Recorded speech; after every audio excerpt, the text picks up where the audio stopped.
All right, part 4 of this really creepy story I found on Reddit about a man whose wife starts peeking at him from corners and walking on all fours and doing really creepy things.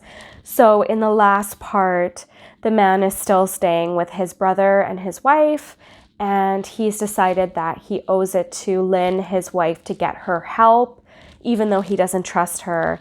And he tries to think of who can help her. And then he realizes that her mother, who he's never had a good relationship with, could be a key to all of this. And she doesn't give him much, but she tells him to seek help for Lynn if she feels that something is wrong. So in this part now, he is telling his brother and his brother's wife, Rebecca, that his wife, Lynn, needs some help. Let's get into it. Thank you if you've been here for the first 3 parts. If you haven't, go back and watch. This is a really creepy story. And comment again if you're watching at night, because seriously, you have some serious gonads, okay? Didn't tell them everything. I wasn't prepared to go into it yet. But I told them about our last encounter, how she'd hidden in the bathroom peeking at me from the closet. They were obviously shocked, but thankfully they believed me. They too just wanted to help her. Still, they didn't think it was that serious. Weird maybe, but not dangerous. They kept thinking that Lynn had to be playing some kind of weird joke. Maybe for YouTube, Rebecca offered. We drove over this morning. Chris didn't think we should involve the police just yet. He offered instead to go with me, and I readily accepted. He felt that talking to her calmly, trying to coax her into going willingly would be the best recourse. I agreed. At least I wouldn't be going to the house alone. The front door was ajar when we got there, and for a split second, I thought we'd see her eyes staring through the gap. I was shaking and starting to sweat. Chris, however, was fine. He waited for me to open the door, his hands in his pockets like he was going on a stroll through the park. I envied his ignorance. I pushed the door open and immediately was hit with the stench of rot. Chris smelled it too, and he walked into the house with his nose scrunched up. The house was deadly quiet and dark, despite being 10 in the morning. All the curtains were closed up tight, refusing to allow any sunlight inside. If I hadn't have left it just 2 days prior, I would have thought this house was abandoned. We moved through each room, carefully checking any place that she might hide, occasionally calling her name. "Why are you looking under a couch?" Chris asked me. "Aren't we looking for your wife?" "Let's just go upstairs," I whispered. I noticed that Lynn and my wedding portraits had been smashed. A frame hung crookedly, all the glass removed. I stared at the picture, a lump forming in my throat.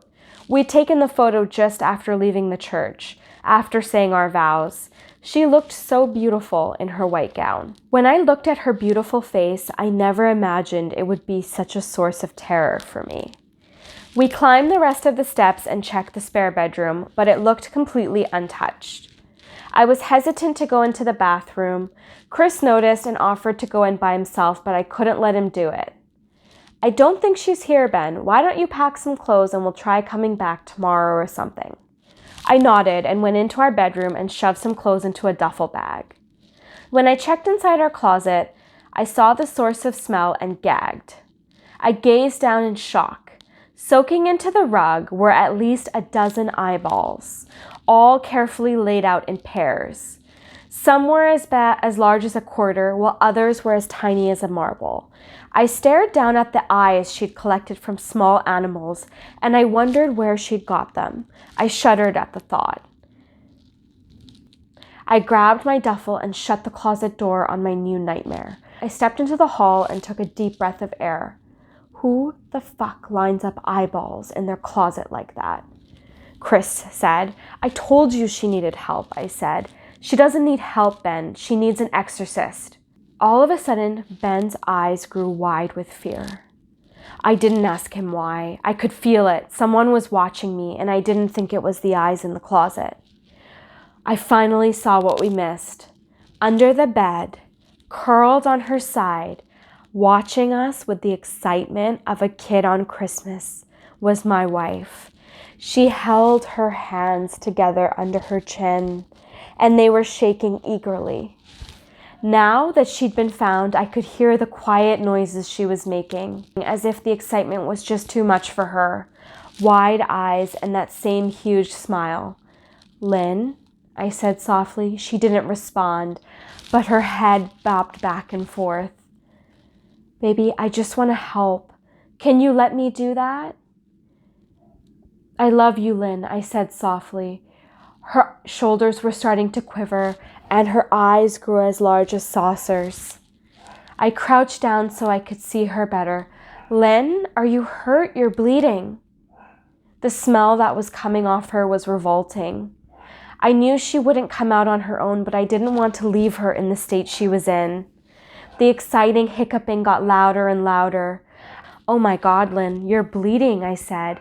I reached out, and before I could even touch her, her hand sprang out towards me. A sharp pain shot through my arm, and I fell back. My arm burned, and I could see the blood dripping onto the carpet. She was grinning madly, her fingers clutching a large shard of glass. "Are you all right?" Chris asked me. I turned my head slightly and nodded to him, cradling my arm to my chest. When I turned back to face Lynn, I saw that her focus had shifted. She was glaring at Chris the way a hungry lion might stare at an antelope. Her mouth was still hanging open, but it was twisted into a snarl. "Chris, go! Run!" I yelled. The moment the words left his mouth, Lynn started scooting from under her bed, the large shaft still in her fist. Lynn had crawled completely from out under the bed and stood in the bedroom doorway, her face twisted in rage. "Move, Chris!"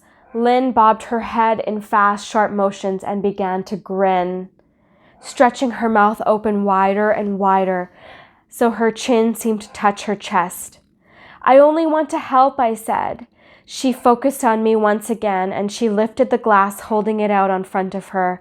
And then she started sprinting towards me, smiling with utter excitement. Thankfully, my body took over, and I flew down the stairs, skipping 2 or 3 at a time. I made it to the front door before I felt her leap onto my back, wrapping her arms around my neck, her mouth next to my ear, so I could hear those terrible hiccuping sounds up close. I shook her off and felt a pain in my back as she went, but I tore open the front door and bolted to my car. Chris was standing in my yard, talking on the phone with the police. I watched in the rearview mirror, and I thought I'd see her running after us, but I never did. I went straight to the ER and got 11 stitches on my arm and 3 on my back. The police advised me to stay with a friend or a relative and file a restraining order. Somehow, I just knew none of those things would matter. I dropped Chris off and went to a motel. This is where I've been for the last 4 hours. I thought maybe the police would find her. Maybe they'd get Lynn the help she desperately needs. But now I don't think so, because 40 minutes ago, I got a text from an unknown number. Just 3 words. "I found you." And a picture attached. The picture was dark and grainy, but instantly I knew what it was. There was no mistaking my wife's eye. I started typing this out immediately after. I don't know what to do. I'm alone and I'm scared, and I can't help but feel I'm being watched. So that was the story. I will link it in the description below. And if you enjoyed the story, then I hope you follow me for more. I'm going to be sharing more scary stories all October, all the way till Halloween. And I think that we should have a discussion now in the comments on what you think happened with this woman. Was she possessed? Was she a demon all along? Was she not a human? Let me know what you think.